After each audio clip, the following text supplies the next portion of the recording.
Can we as women just unite and just say from today forward, we're not going to date any broke or dusty man that cannot provide for us and our children? Can we just stop the cycle? I think all women need to come together and collectively agree that we should all be dating providers, men who have done the work to be a provider male and can provide for us, not only us, but our future children. Hey, young kings. And this for guys out there, young guys, probably, well, earliest high school, later 2 years of high school to like, old age, I guess, I'm talking to. It's my fucking audience and shit, I guess.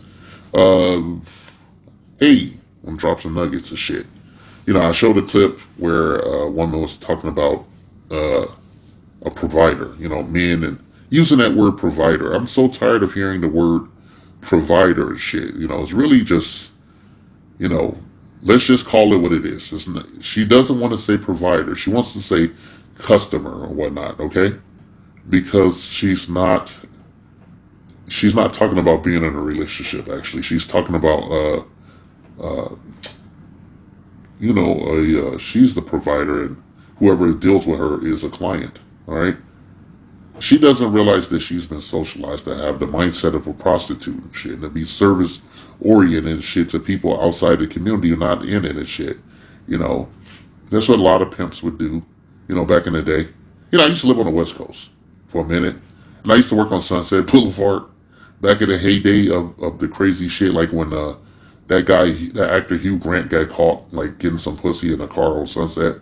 Just to put it in perspective, it was like the heyday of prostitution in Los Angeles. Was downhill from there because a white man he got embarrassed on the international stage. He was with a supermodel actress named Elizabeth Hurley, and he got busted with this prostitute named Divine Brown, and it was just all down here for like illicit sexual behavior in Los Angeles, client behavior on in the city, you know.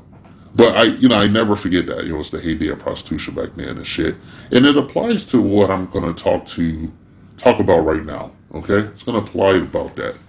Whatnot. I want to tell you guys out there that, when you're dealing with a female that keeps wagging around that word provider, that should tell you what everything you need to know about her. You have two decisions to make.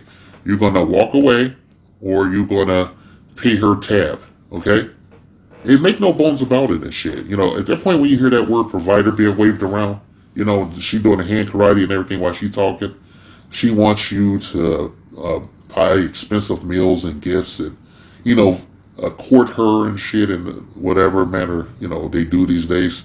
Whatnot. She's not talking about being in a relationship with you. She doesn't have any idea what a relationship is, okay? You could take a bunch of these motherfucking women, right? You could take a bunch of these black women with this provider nonsense and everything, throw their ass in a time machine, take them back to like, take them back to like the 30s or even further back and shit, and they would have a nervous breakdown, probably check out or something and shit, because they only know how to receive things. They don't know how to do anything and shit. They don't understand living hand to mouth and shit in a positive way, I guess, what I'm trying to say. They understand, like back in a lot of days, like, you would ask them about their grandparents and their great grandparents, and they would say, my grandmother suffered through this and that and the other and shit, and she had to do that. I'm like, bitch, she had to do those things to survive and shit. It was a different time racially speaking and shit, okay?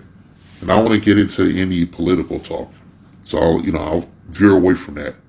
But like a lot of women nowadays, I'm just talking about our ethnic community and shit, they have no idea what it is to be in a relationship. You should take them very seriously when they talk to you about you being a provider, you providing things for them and everything, okay? Like being their daddy, okay? They're looking for a sugar daddy.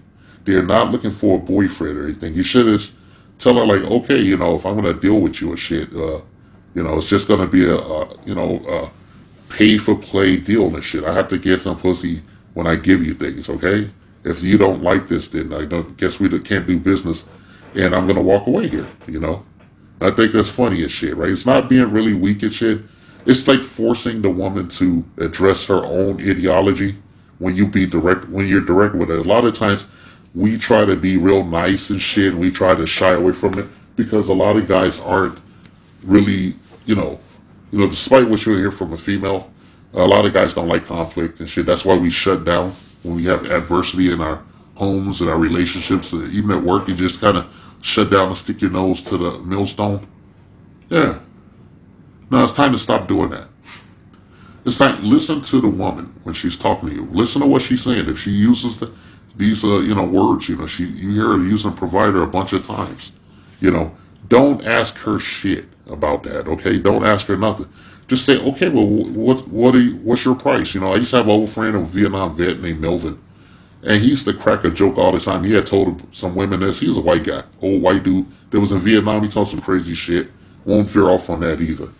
But he told me that he had got slapped a bunch of times by white women in his age group, like women beyond the wall, and pancaked him and shit in certain instances because when they used the word provider, he asked them how much they charge, and then they say, "You're calling me a prostitute? Are you calling me a hooker?"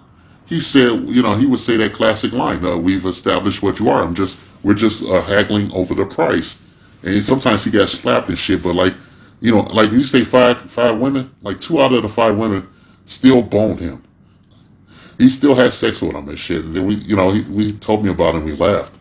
And I thought he was crazy as shit, but I totally understand it. I'm in that gorilla position as the elder statesman of this here, slave quarters, and I want to say that a lot of black women, like to flag around that word provider, and, they have, everything comes out of these little subcategories about, how you're masculine or not masculine. A real man provides, he goes out and works and, provides for the woman and shit. And it's like, no, it's not how it works and whatnot. All right, what you're talking about is that you want me to be your client and shit. I'm paying you for conditional behavior shit. And I just don't personally believe in that. I believe in being indifferent to women that talk like this and shit, and just dragging it out and shit until finally it just comes to a head. You just say, look, you've made it quite clear that you want me to pay your bills and amenities and everything. And if I do that, what do I get out of it? What can I get out of you specifically? All right. Now, are we, much like my friend Melvin said, he said, we've established what you are. Now we're just haggling over the price. This message has been paid for by the Dusties. Yes, the niggas you love to hate.